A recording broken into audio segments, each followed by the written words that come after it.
بسم اللہ الرحمن الرحیم۔ السلام علیکم، میں ہوں محمد فہیم۔ خیبر پختونخوا میں ٹیلنٹ کی کوئی کمی نہیں، اور ٹیلنٹ کے ساتھ انصاف بھی صرف اسی صوبے میں کیا جاتا ہے، اور اس کی مثال ہم نے ایک کلاس 4 کو سب انجینئر لگانے سے لے کے ایک کمپیوٹر آپریٹر کو ڈی ایس او، اور اس کے ساتھ ساتھ اب ایک کلاس 4 کو انتہائی اعلیٰ لیول کے ایک بڑے لیول کے پروسیجرز کرتے ہوئے دیکھا ہے۔ خیبر پختونخوا کے محکمہ صحت کی جانب سے chief executive officer health care commission کو ایک مراسلہ ارسال کیا گیا ہے۔ اس میں کہا گیا ہے کہ ہمیں مقامی آبادی کی جانب سے ایک شکایت موصول ہوئی ہے، اور یہ شکایت ہم آپ کے گوش گزار کر رہے ہیں تاکہ آپ اس کے اوپر کارروائی کر سکیں۔ اس میں یہ کہا گیا ہے کہ مقامی آبادی نے شکایت کی ہے، اور یہ کہا ہے، اس شکایت میں یہ الزام عائد کیا ہے کہ غیر قانونی انلیگل اور ان آتھورائز ہیلتھ پریکٹسز جو ہیں وہ جاری ہیں، جو کہ ہیلتھ کیئر کمیشن کے دائرہ اختیار میں آتی ہے۔ اس میں یہ کہا گیا ہے، جو ایلیگیشنز ہیں اس میں کہا گیا ہے کہ یہ جو الزامات لگائے گئے ہیں وہ لوگوں کی صحت کے ساتھ منسلک ہیں، لہٰذا آپ اس کے اوپر کارروائی کریں اور یہ دیکھیں کہ آخر معاملہ کیا ہے اور اس کا بیک گراؤنڈ کیا ہے۔ یہ جو شکایت آئی ہے، اس شکایت میں جو مقامی آبادی ہے ان کی جانب سے یہ کہا گیا ہے کہ پشاور کے اندر ایک کلاس 4 ایک درجہ چہارم کا ملازم ہے،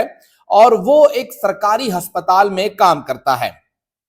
لیکن وہ انلیگل طریقے کے ساتھ ایک انویسو اور ایستھیٹک پروسیجر جو ہے اور آپریشن جو ہے وہ کر رہا ہے، پرائیویٹ ایستھیٹک کلینک چلا رہا ہے، اور یہ بغیر کسی بھی قانونی چارہ جوئی مکمل کیے، بغیر کسی کوالیفیکیشن اور بغیر رجسٹریشن ہے۔ اس شکایت میں یہ بھی کہا گیا ہے کہ جو یہ کارروائیاں کی جا رہی ہیں وہ صرف اور صرف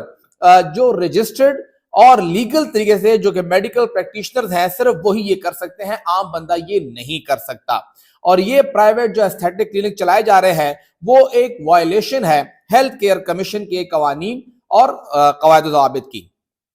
اس کے ساتھ ساتھ یہ بھی کہا گیا کہ یہ جو ملازم ہے یہ کیونکہ سرکاری ہسپتال سے منسلک ہے، لہٰذا اس ہسپتال کا نام بھی استعمال کر رہے ہیں اور لوگوں کی زندگیوں کے ساتھ کھیل رہے ہیں۔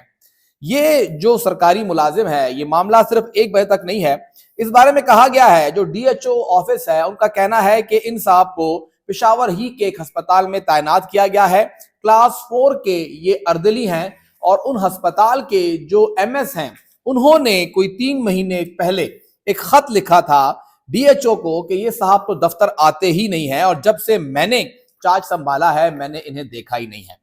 بہرحال یہ ایک صاحب کی کہانی تھی، ہم نے کوشش کی معلومات لینے کی کہ کیا یہ ایک ہی بندہ ہے کہ وہ کلاس 4 ہے، اتنا بڑے لیول پہ کام کر رہا ہے، تو بتایا گیا کہ نہیں، اس طرح کی درجن بھر یعنی 12 سے زیادہ شکایات جو ہیں وہ موصول ہوئی ہیں، اور ہیلتھ کیئر کمیشن نے ان کا بھی کلینک سیل کیا اور دیگر کلینک بھی سیل کیے، لیکن قواعد و ضوابط کی کمی یا کمزوری، افرادی قوت، جو کچھ بھی ہے وہ کلینک دوبارہ کھل جاتا ہے، پولیٹیکل ایفیلیشن ہوتی ہے، بہت سے لوگوں کی علاقائی ایک دباؤ کریٹ ہوتا ہے، جس وجہ سے یہ تمام لوگ آزاد پھرتے ہیں اور تمام کارروائیاں کرتے ہیں۔ لیکن سوال یہ اٹھتا ہے کہ اگر انلیگل ہے، غیر قانونی ہے، تو اسکیل 4 کا ملازم کیا وہ اتنے بڑے لیول پہ صوبائی دارالحکومت میں، یہ ٹانک، لکی مروت یا دور دراز علاقہ کوہستان نہیں ہے، وہاں پہ تو ہوتا ہی ہوتا ہے، وہاں بھی ہے، لیکن پشاور جیسے شہر سے کچھ ہو رہا ہے، اور پورے صوبے کے اندر بتایا جا رہا ہے کہ اس طرح کی درجنوں اپلیکیشنز ہیں کہ جو لوگ انلیگل طریقے سے کلینک چلا رہے ہیں، پرائیویٹ کلینک چلا رہے ہیں، تو ہیلتھ کیئر کمیشن کیا کارروائی کر سکتا ہے، کتنے اس کے ہاتھ مضبوط ہیں اور کتنے اس کو ہاتھ مضبوط اور کرنے ہیں، قواعد و ضوابط سے، افرادی قوت سے، فنڈ سے۔ یہ صوبائی حکومت کا بڑا امتحان ہے کہ وہ یہ لے۔ بہرحال خیبر پختونخوا میں کلاس 4 ہر ایک کام کر سکتا ہے، بشرطیہ کہ وہ اس کا اپنا کام نہ ہو۔